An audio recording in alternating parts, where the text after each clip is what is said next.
Yo, what's up everyone? Welcome to Dom's Media Zone. So today we are comparing two Canon lenses in an indoor home studio style setting. The lenses we're going to be comparing is the Canon 24mm Pancake Lens versus the Canon 50mm lens, which is also referred to as the Nifty-Fifty. And we're going to be seeing how these two compare to each other in producing a video in this sort of environment where you got a kind of indoor studio type setting that you're trying to create yourself, whether it's for your personal use or for maybe a YouTube channel, whatever you want to do. This test maybe will help you out so you can see the difference between the 24mm and the 55mm lens in case you're trying to decide which one to purchase. So stick around and let's get down to it.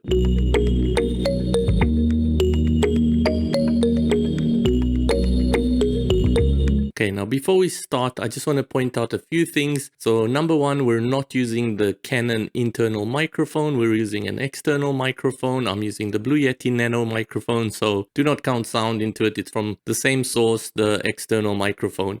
So the second thing to point out is we're going to be using the same type of lighting for both of these tests. I've got my lights set at 5000K and one of them is like a main light and another little tiny filler light. And I've got two RGB lights at the back just to give it like a color effect in the background. We're going to be using the exact same lighting for both of these lenses. The settings on the camera we're using is 4K 24 frames per second. The only thing that will vary is the distance from myself to the camera. So with the 24mm, the distance will be a little bit closer because it's kind of a wider lens, so it captures more. Whereas the 50mm, I'm going to have to put it a little bit further because it's a crop lens. It's going to zoom in on me more, so we'll need this to be a little bit further.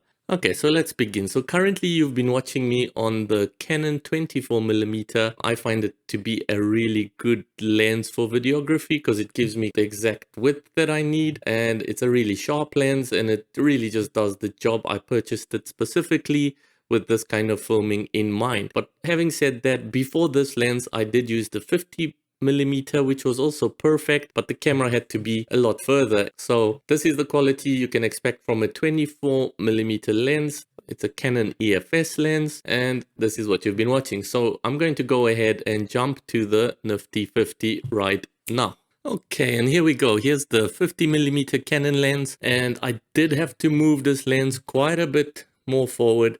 So there's quite a big gap between me and the camera right now. The previous lens was just less than maybe 1.5 meters away from me, maybe something like that. Whereas this lens, I would say, is at least 2.5 to 3 meters away from me right now. And it's still got a more of a zoom than the 24mm. Okay, now keep in mind that the camera I'm using is a Canon 90D, which does have a 1.6 crop sensor. So that means that a 50mm lens actually becomes 80mm. If you had a camera that doesn't have a crop of 1.6 or 1.3, you would just be getting 50mm. This might look a little bit different, but the Canon 90D does have a 1.6 crop. And this is the 50mm lens versus the other one, which was a 24mm lens, which if you factor in the crop, which is 1.6, the 24 would become a 38mm lens. I hope that makes sense. But yeah, so this is the quality on the 50mm. And once again, this is the quality on the 24mm lens. Okay, so once again, this is the 24mm lens again. As you can see, I've had to move the camera close again. And it's now, once again, about 2 arm lengths away from me. So I don't know, let's say 1.5 meters away from me. This is the quality you get. This is the kind of field of view that you get. Last time, let's compare it to the 50mm now. Okay, and last time you're watching me on the 50mm lens again. So now hopefully this gives you a bit of a better idea of what you want to buy, what kind of quality to expect from the two different lenses in the exact same lighting condition, in the exact same kind of environment. So I hope this video does help you out. And if it does, just do subscribe and leave me a like. And stay tuned. We're going to be doing more videos in the future. Thank you for watching. Goodbye.